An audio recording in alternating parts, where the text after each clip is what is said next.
Então, pessoal, nessa semana nós vamos falar de variáveis aleatórias contínuas, né? Vamos primeiro definir o que é uma variável aleatória contínua, depois nós vamos ver alguns modelos de variáveis aleatórias contínuas, tá? Então, vamos definir então o que é uma variável aleatória contínua. A variável aleatória contínua, ela vai ser contínua, né? A variável aleatória a gente já viu o que é. A variável aleatória é quando eu associo um evento a um número. E em vez de calcular a probabilidade daquele evento, eu calculo a probabilidade daquele número acontecer, né?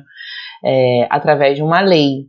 Para isso eu tenho que definir uma lei de transição. E essa lei de transição é o que a gente chama de variável aleatória, tá?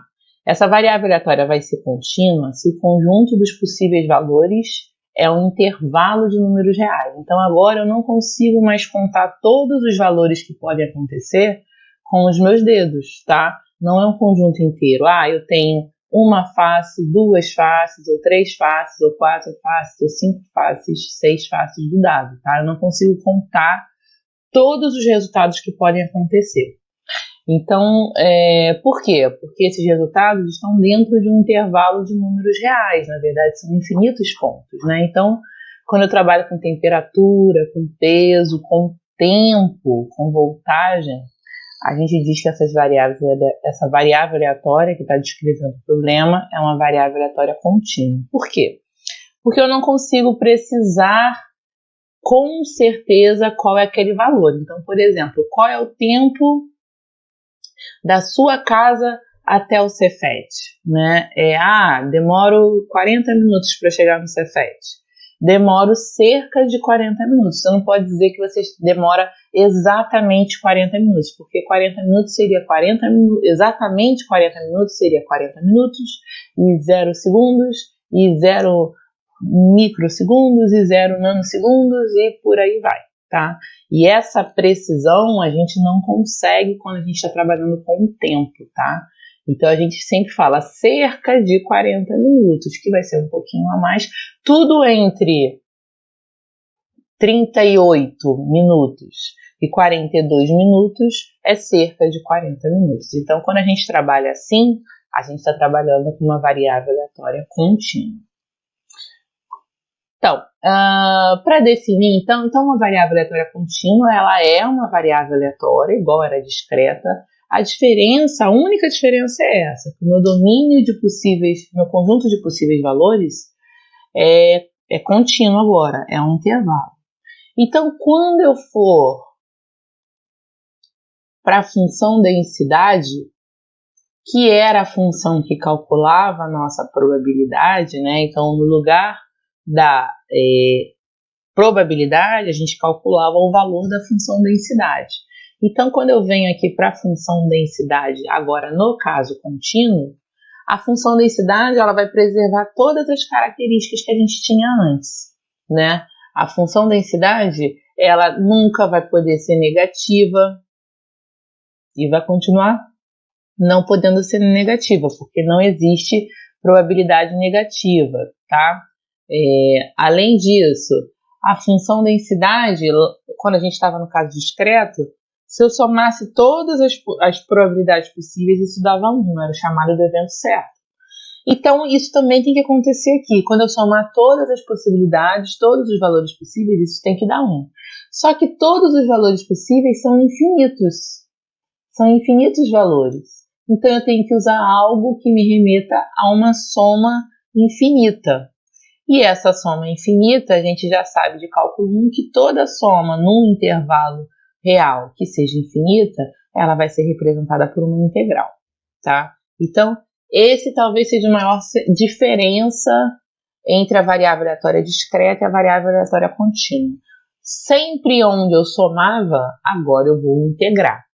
Porque antes eu calculava a probabilidade em cima de pontos que eu conseguia ver esses pontos, contar esses pontos. Então eu podia somar esses pontos. Agora tudo meu é intervalar. Eu não consigo ver exatamente quem está naquele intervalo. Tudo vai ser um intervalo de possíveis valores. Então eu tenho que somar nesse intervalo. E quando a gente soma no intervalo infinito, a gente faz uma integral. Então sempre onde eu tinha soma, agora eu vou ter uma integral. tá certo? Então, se antes eu tinha o somatório da minha função densidade em todos os valores do meu conjunto de possíveis valores, isso tinha que dar 1, era o evento certo. Agora eu tenho a integral de menos infinito até infinito, ou seja, estou somando todo mundo da função densidade, isso tem que dar 1. Isso é um somatório da função densidade, um somatório infinito da função densidade. Então, como consequência, quando a gente estava na variável aleatória discreta, quando eu fazia a probabilidade de um intervalo, eu somava as funções densidades desde f de A até f de B. Então, eu fazia f de A mais f de A mais 1, mais f de tal, até chegar ao f de B. Eu fazia o somatório. Então, agora, eu não posso mais fazer um somatório, porque eu não consigo enxergar todos os pontos entre A e B. Então, agora, quando eu fizer a probabilidade no intervalo entre A e B, eu vou fazer, na verdade, a integral da função densidade entre A e B.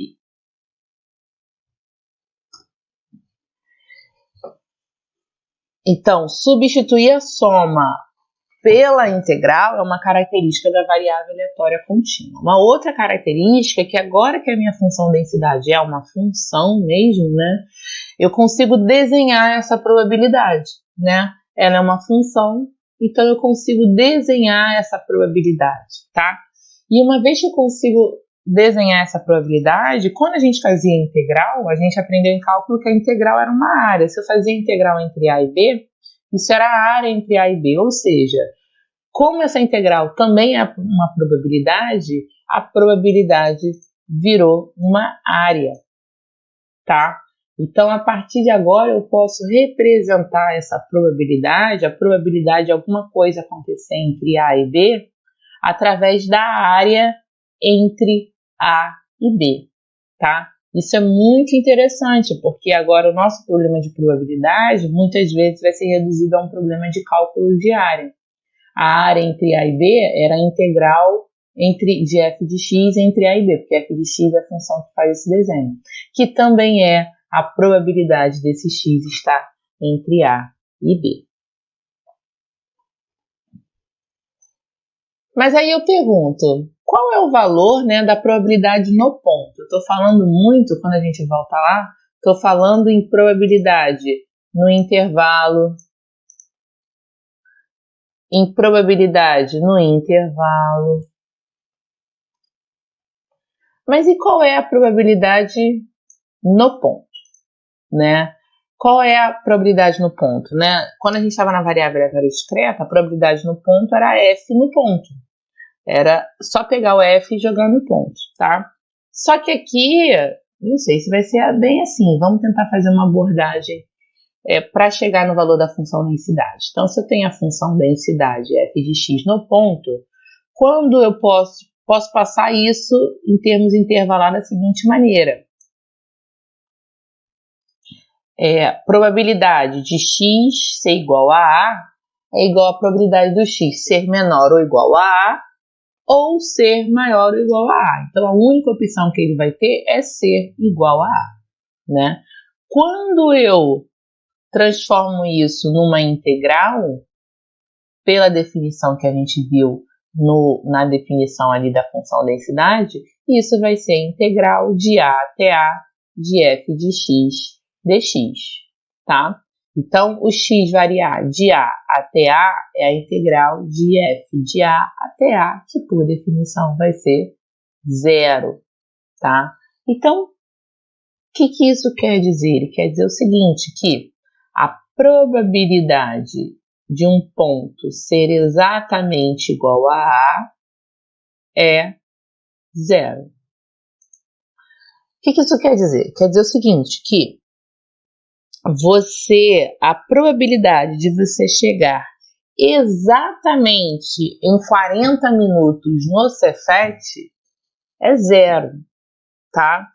Poxa, mas como assim é 0 se eu normalmente demoro 40 minutos para chegar? Você chega em torno de 40 minutos. O que ele está perguntando aqui é qual é a chance de você chegar exatamente em 40 minutos. E o que é 40 minutos exatamente, né? É 40 minutos e 0 segundos e 0 microsegundos e 0 centésimos, e 0 nanosegundos, e 0,0000000, chegar exatamente no 40, 40,0000000.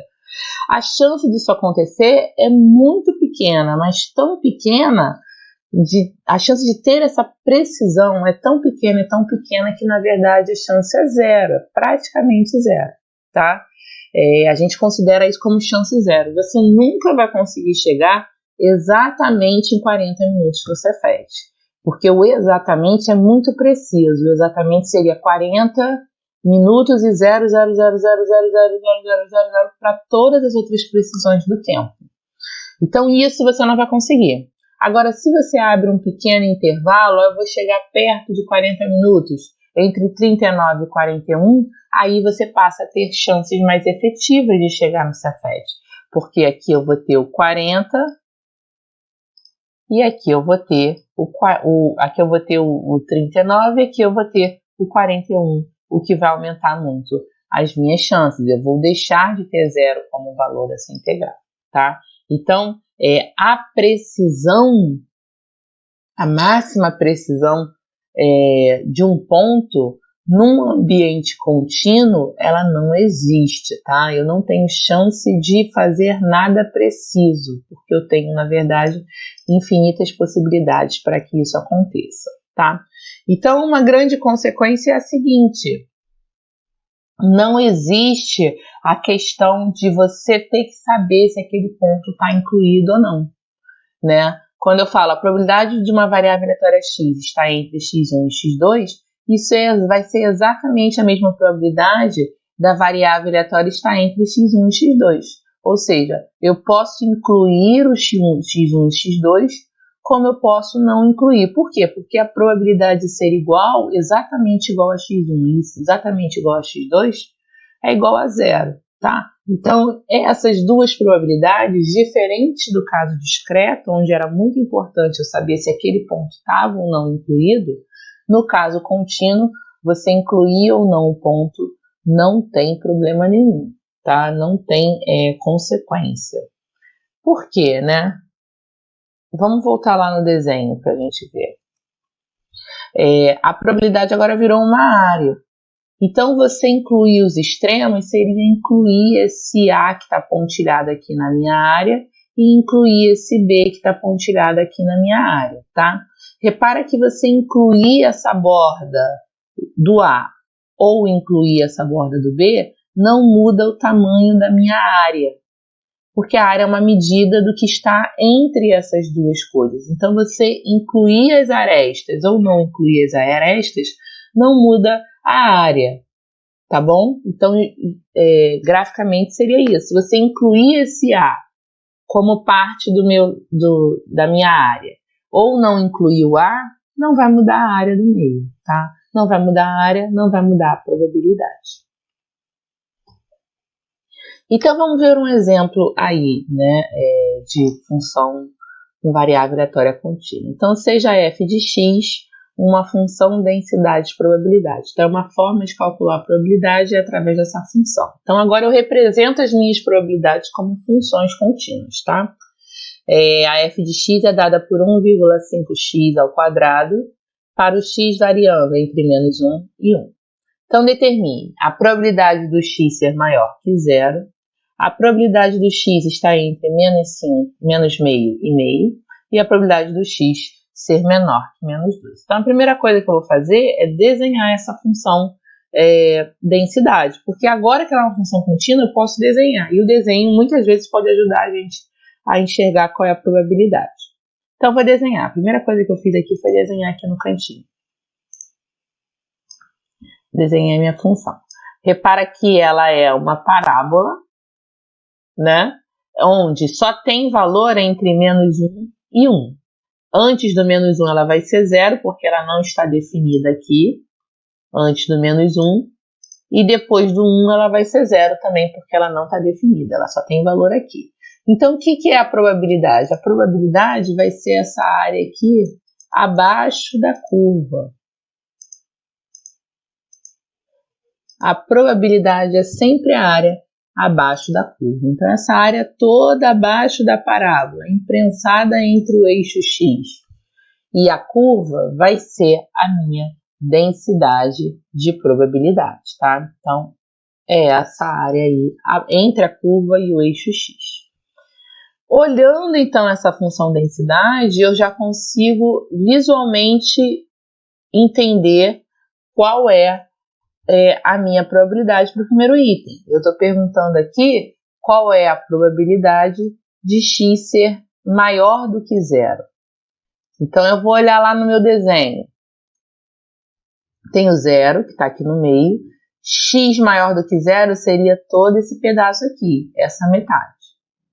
Olhando o desenho, eu vou olhar para a minha área. Probabilidade é a área, tá? Metade da área está aqui, entre menos 1 e 0. A outra metade da área está aqui, entre 0 e 1. Ou seja, já sei, só de olhar a cara, que essa probabilidade vai ser meio, porque metade da minha área está entre o 0 e o 1, tá? Então, fazendo agora as contas, a gente vai ter o seguinte, eu quero a probabilidade de x ser maior do que 0. Então, vou colocar isso na minha integral. A minha integral, ela é sempre assim, entre os meus limites. Nesse caso, os meus limites são 0 é o limite inferior e infinito é o limite superior. Então, porque eu quero de 0 para cima. Então, eu vou fazer a integral de 0 a infinito da minha função densidade, f de x, tá? Só que eu não preciso ir até o infinito. Por quê? Porque a minha função depois do 1, ela se anula. Essa minha função, ela é anulada. Então, assim, se eu for fazer a integral de 0, que é esse ponto, até infinito, na verdade, eu só vou ter integral válida, uma função válida, né, entre 0 e 1. Depois disso, a minha função vai ser tudo 0. Então, eu não preciso ir até infinito. Na verdade, quando eu faço esse limite, né, integral de 0 a infinito de f de x, isso vai ser exatamente a mesma coisa que integral de 0 a 1 da minha função, que no nosso caso é 1/2x², tá? Vão ter o mesmo valor. Por quê? Porque a integral de 1 até infinito é 0. Então, eu posso substituir essa integral por essa integral. Então, agora é só calcular a integral mesmo, né? Aí vou fazer a integral de 1/2 vezes x², de 0 a 1. Quando eu faço essa integral, que é uma integral muito simples, a minha resposta dá meio, que é a mesma resposta que a gente supôs quando eu vi o gráfico, tá? Então, isso quer dizer que metade da área está acima de 0, quer dizer que a probabilidade do meu x ser maior que 0 é meio. Vamos para o item B, né? No item B eu estou perguntando qual é a probabilidade do x estar entre menos meio e meio. Então, quando eu for olhar no desenho, menos meio e meio, eu vou ver o seguinte, é como se eu tivesse um ponto aqui e um ponto aqui. E eu quero a área entre esse menos meio e o meio. Já aprendi que é só pegar esses limites e colocar na minha integral. Então, a probabilidade de x estar entre menos meio e meio vai ser a integral da minha função densidade variando de menos meio a meio, né? Fazendo essa integral, que é uma integral muito simples também, nós temos como resultado 0,125, ou seja, 12,5% da área está entre os pontos menos meio e meio. E finalmente o item C, probabilidade de x ser menor que menos 2. Quando eu olho no gráfico, menor que menos 2 está para cá, está antes do menos 1. Então, menor que menos 2 seria desse ponto que está antes do menos 1 para baixo. Ou seja, a função nesse intervalo de menos 2 para baixo, ela é toda nula. Então, não tem nem muito que me preocupar. Essa função abaixo do menos 2 é toda nula. O meu limite de integração agora, eu quero todos os pontos abaixo de menos 2. Então, meu limite de integração vai ser de menos infinito até o menos 2. O menos 2 é o meu teto do limite da função. Só que a função nesse intervalo entre menos infinito e menos 2 é 0. Então, vai ser a integral de menos infinito a infinito de 0 e dá zero, tá? Ou seja, eu não tenho probabilidade válida nesse intervalo, não tenho chance nenhuma do meu x acontecer entre menos infinito e menos 2. Agora vamos falar da função de distribuição ou função densidade cumulativa, né? Então, a função de distribuição, ela vai ter também o mesmo conceito que ela tinha na variável aleatória discreta, né? A função de distribuição, na verdade, era um acúmulo da função densidade, né? Essa função densidade, ela era acumulada, né? Eu não perguntava mais qual era a probabilidade exatamente naquele ponto. Quando eu uso a função de distribuição, eu estou perguntando qual é a probabilidade até aquele ponto, um acúmulo de tudo o que aconteceu antes até aquele ponto. Quando a gente estava na variável aleatória discreta, a gente somava todas as probabilidades antes daquele ponto, né? Tudo que aconteceu antes eu ia somando até chegar naquele ponto, e isso dava a função de distribuição. Só que agora a gente está no caso contínuo, e tudo que aconteceu antes eu não consigo somar, né? Na verdade, tudo que aconteceu antes é um intervalo inteiro de pontos até o ponto onde a gente está. Então, a partir de agora, quando eu quero calcular a função densidade, que é o nosso Fzão, continua sendo, teoricamente, a mesma função, é a probabilidade de tudo que aconteceu até aquele ponto xzinho, tá? Então, por isso que tem esse menor ou igual, é tudo antes até aquele ponto xzinho, só que agora eu não posso mais fazer o somatório de todo mundo antes até aquele xzinho.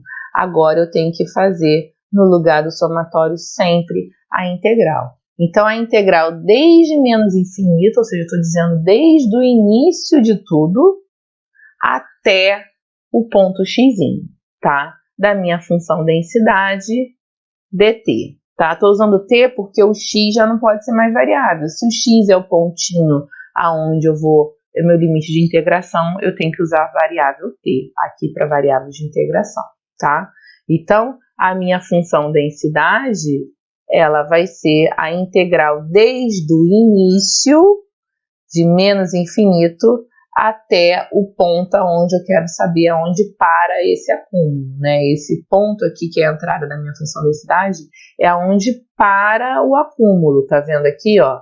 Todo mundo menor do que esse xzinho. Então, isso está refletido aqui no limite de integração, tá?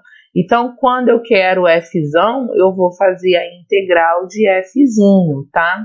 E se eu tiver fzinho, só tenho fzinho, como é que eu chego em fzão? Existe uma relação da função densidade e a função distribuição? Sim, tá? Se eu quero descobrir o fzão, eu integro o fzinho. Então, obviamente, se eu tenho fzão, eu integro o fzinho. Então, se eu quiser fazer a relação contrária, obviamente, se eu quiser a minha função densidade original, eu derivo a minha função distribuição. Então, as duas funções têm essa relação. Para chegar em fzão, eu tenho que integrar fzinho. E para chegar em fzinho, eu tenho que derivar fzão. Então, vamos ver um exemplo, né? O tempo, então, tempo muito característico de uma grandeza cuja variável aleatória vai ser discreta. O tempo, até que uma reação química esteja completa, é aproximada pela função de distribuição. Então, nesse caso aqui, eu dei a função de distribuição, eu dei a função acúmulo, tá? Então, a gente tem que prestar atenção se eu estou com fzão ou se estou com fzinho, para saber se eu estou com a função acúmulo ou se eu estou com a função probabilidade mesmo, que é a densidade. A fzinho é a densidade. Então, letra A, determina a função densidade. Letra B, que proporção de reações é completada em 200 milissegundos, né? Lembrando que eu tô em milissegundos, faltou ali em cima, mas a minha unidade é milissegundos. Então, primeira coisa que eu vou fazer, definir minha variável aleatória. Minha variável aleatória vai ser o tempo até que uma reação química esteja completa, né? Tempo, grandeza contínua. Então, isso claramente é um problema de variável aleatória contínua, tá bom? E o que eu dei no meu problema foi a função densidade. No item número 1, queríamos saber qual é a função, eu dei a função distribuição, desculpa. No item número 1, queremos saber qual é a função densidade. Então, já vimos também ali no slide anterior de definição da função densidade que para chegar na densidade basta derivar a distribuição. Então é isso que eu vou fazer. Pega a distribuição e deriva, né? A distribuição era 0 se x é menor que 0, então a derivada de 0 continua sendo 0. E se x era maior que 0, a função distribuição tinha essa cara. Então eu vou fazer a derivada dessa cara aí. Vou fazer a derivada dessa função. E isso vai dar a minha densidade para x maior que 0. Então, quando eu derivo 1 menos exponencial de menos 0,01x, isso vai dar, deriva o expoente, né, 0,01, né, o 1 é uma constante, vai dar 0 essa derivada. Então, deriva o expoente, menos com menos dá mais, e aí a função vai ser 0, se x é menor que 0, e 0,01 exponencial de menos 0,01x, se x maior que 0. Essa é a nossa função densidade. Então, agora, em toda vez que a gente precisar calcular a média, calcular a variância, tiver que fazer alguma coisa que precisa da densidade, eu tenho que usar essa função. E no item B perguntava qual é a proporção de reações que é completada em até 200 milissegundos. Então, a dica estava nesse até. Sempre que tem o até, é uma função acúmulo, tá? Que eu posso resolver diretamente pela densidade ou posso resolver diretamente pela distribuição, se eu quiser, né? Um acúmulo até 200. Eu queria saber qual é a probabilidade disso acontecer. Tudo que aconteceu antes até o 200. Então, isso aí é um caso em que eu vou aplicar direto a minha função densidade Fzão de 200, joga na função, no lugar de x, vou substituir o meu x por 200, e a probabilidade, então, de ter o tempo que a reação aconteça até 200 milissegundos, ou seja, antes ou até igual a 200 milissegundos, é 0,8647, ou seja, 86,47% de chance de que essa reação aconteça antes dos 200 milissegundos, tá? Então é isso que eu estou calculando. Qual é a chance dessa reação acontecer em até 200 milissegundos ou antes dos 200 milissegundos? 86,47% de chance de que isso aconteça. Então é uma chance muito alta de que essa reação seja rápida, né? Que ela seja uma reação rápida, uma reação química rápida.